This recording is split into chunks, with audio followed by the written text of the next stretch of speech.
Let's break down what's going on in Anaheim. Yeah, so the second manager of the year is out. The first time since 2018 that a manager has been fired before the All-Star break, and it's now happened twice this year. Joe Girardi from the Phillies, and now Joe Maddon from the Angels. And this one's surprising. The Angels were playing really well, and then they weren't.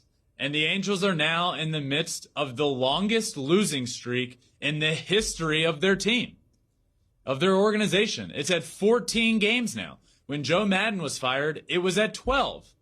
So let me talk about the firing in particular, because it was surprising for many. And he's a big name. He's won a World Series. He's Joe Maddon. He's an unconventional guy that had been getting the job done. Well, guess what? Baseball is very much so a "what have you done for me lately" sport. Well, let's talk about what he's done lately. He's been in LA with the Angels for 3 years now. Every single one of those years, he has been under 500. So far this year, under 500. He has a record of 130 and 148 with the Angels in his time there. That's not getting the job done. And unfortunately, or fortunately, however you look at it, that's the nature of the business. This is how it's done. When a team goes on a skid, the first person you look at when you need to make a change is the manager or the head coach, whatever the sport may be. The guy leading the way is oftentimes the scapegoat for something. Is Joe Maddon the scapegoat here? I don't know. There's certainly been some things throughout the year that have made you scratch your head. So Joe Maddon is out. This tweet, Interim Angels manager Phil Nevin. This isn't how I envisioned getting an MLB job. I thought this would be a happy day, but these are different circumstances. But the conversation I had with Joe Maddon put me at ease. He told me to take this opportunity and run with it. So yeah, he's out. And there's a lot of people up in arms about this. Joe Maddon isn't to blame. It's the team. Well, Joe Maddon has now been the manager of a team with two of the biggest superstars and two of the best players, two MVPs, for 3 years now. Yes, there's been injuries involved, but you have to win ball games, especially for a manager like him that is considered unconventional. When it works out, you're an evil genius. When it doesn't work out, it looks awful. And it comes back on you. And then your name starts getting floated around as this guy needs to be fired. What is he doing? Those things start to swirl when he does those things that he's been doing a lot in his career. But when it pays off, great. When it's not, well, guess what? He's now out of a job. Joe Maddon intentionally walked Corey Seager earlier this year down a run. They were losing 3-2. With the bases loaded, he intentionally walked Corey Seager to make it a 4-2 ball game. Corey Seager is a good Major League Baseball player. He's not Barry Bonds. They go down another run. They end up winning that game. He gets bailed out by his team. But it was a bonehead move. Just things like that make you scratch your head. I know afterwards he said, yeah, I just thought it might get my team to shake him up a little bit. It shook him up. Mike Trout was in the outfield counting the base runners. Like, what did we just do? And I know they ended up winning some games, but then they go on this long stretch. Their closer, who's a good pitcher, Raisel Iglesias, hadn't pitched in 9 days. And then Joe Maddon brings him in the 8th inning to get 5 outs for a save, something he's not comfortable with. He doesn't do often. If you haven't had a guy pitch in a while, you want to put him back in a situation that he's familiar with, perhaps a save situation in the 9th inning.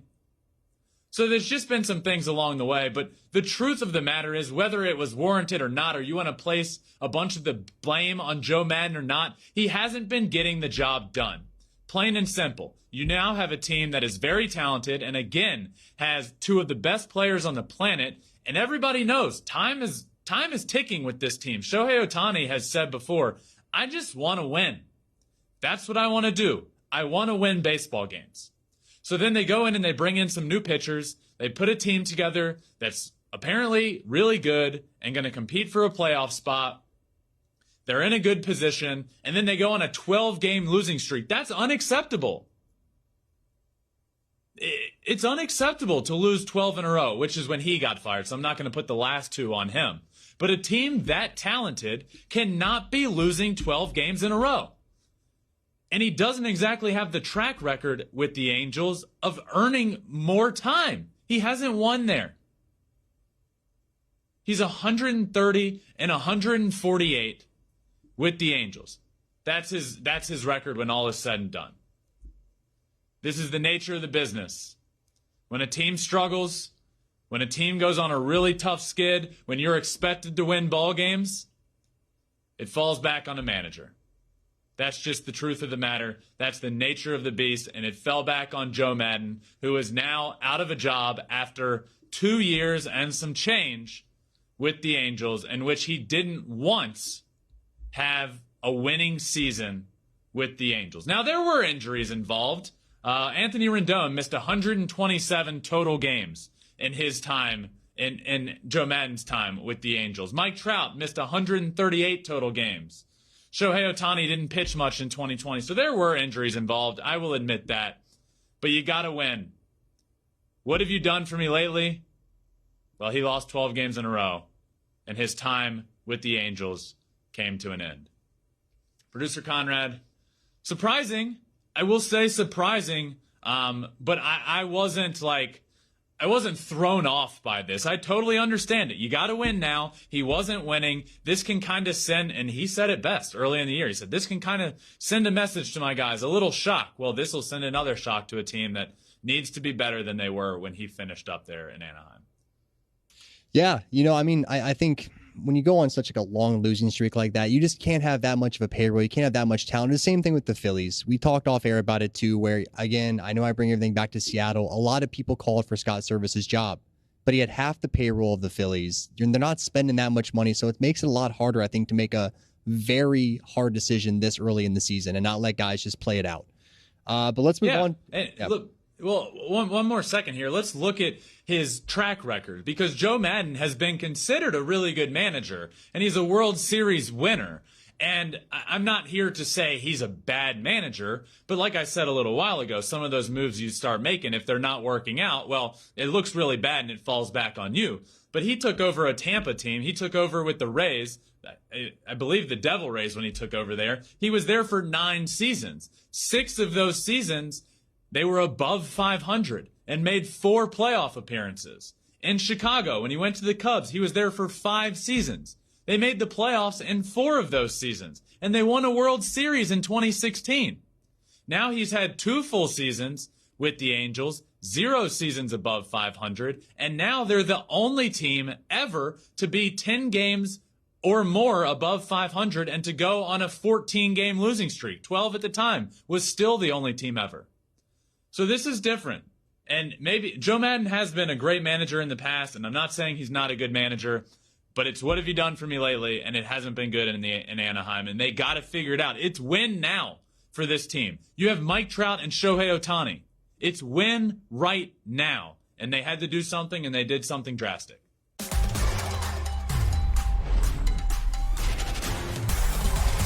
Oh my goodness, this guy is incredible.